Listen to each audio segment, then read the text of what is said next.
Assalamualaikum warahmatullahi wabarakatuh. Nama saya Dewanti, NIM 32191125.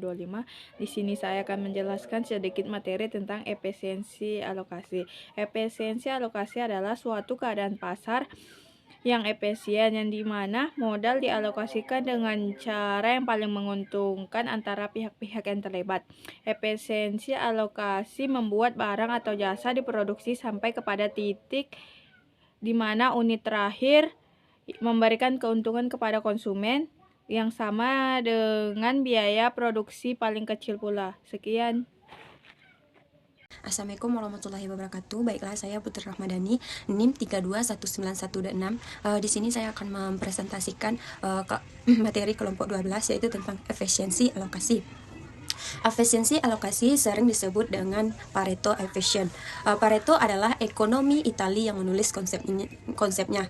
Suatu alokasi dikatakan Pareto Efficient apabila barang-barang yang tidak dapat dialokasikan ulang untuk membuat keadaan seorang lebih baik. Transaksi usaha yang dijalankan yang diukur dari segi besar sumber yang digunakan untuk mencapai hasil kegiatan yang dijalankan. Dengan kata lain, efisiensi merupakan perbandingan antara sumber dan hasil.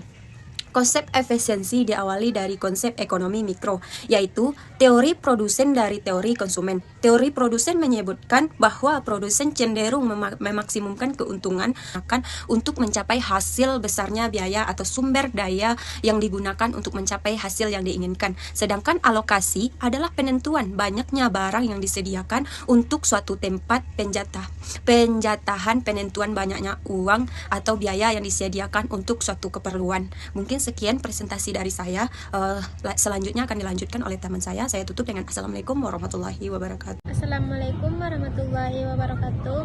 Baiklah, saya Selsa Eltami, NIM 32191129 akan melanjutkan presentasi dari rekan saya, yaitu yang B, efisiensi alokasi dalam Islam.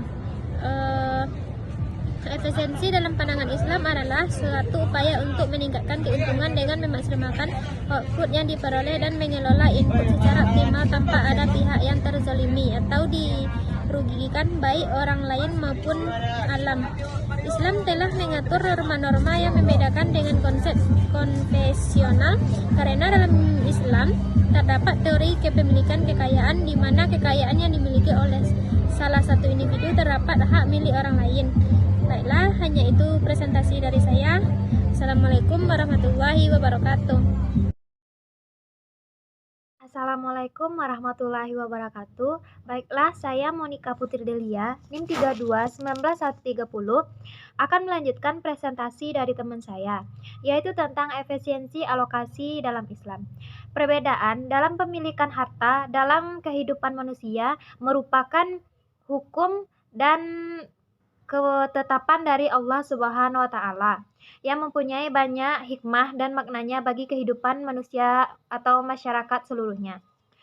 Ketidakbenaran dalam distribusi menjadi alokasi harta yang tidak seimbang dalam suatu masyarakat. Dan kita sebagai individu muslim, kita harus paham dan mengerti alokasi yang ditetapkan dalam Islam. Distribusi yang melalui bisa dengan zakat, infak, dan sedekah. Sekian presentasi dari saya. Assalamualaikum warahmatullahi wabarakatuh. Assalamualaikum warahmatullahi wabarakatuh. Baiklah, saya Anissa Talim, NIM 32191133. Di sini saya akan melanjutkan presentasi dari saudari Monika, yaitu mengenai implementasi efisiensi alokasi dalam perbankan syariah. Bank syariah beroperasi berlandaskan prinsip syariah, yaitu berupa perjanjian yang berlandaskan pada prinsip Islam antara bank dan pihak lainnya dalam menyimpan dana maupun pembiayaan kegiatan usaha serta kegiatan lainnya yang dianggap sah oleh berlandaskan nilai-nilai syariah. Efisiensi alokasi tercapai apabila suatu bank mampu menentukan berbagai output yang membawa keuntungan maksimal.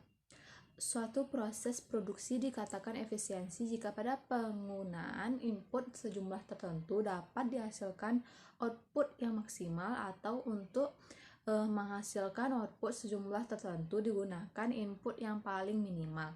Input dan output merupakan dua hal yang penting dalam mengukur efisiensi. Mungkin sekian penjelasan dari saya. Selanjutnya dijelaskan oleh Saudari Desi.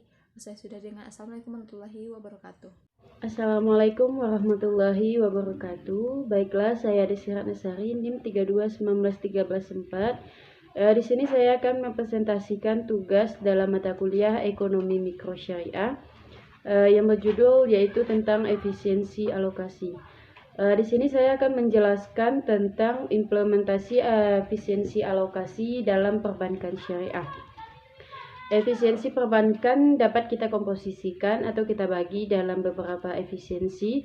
Yang pertama yaitu efisiensi skala, yang kedua efisiensi cakupan, yang ketiga efisiensi alokasi, dan yang terakhir yaitu efisiensi teknik. Dalam perbankan syariah, bank dapat dikatakan mencapai suatu efisiensi skala ketika bank bersangkutan mampu beroperasi dalam skala yang hasilnya konstan. Dan yang kedua yaitu efisiensi cakupan.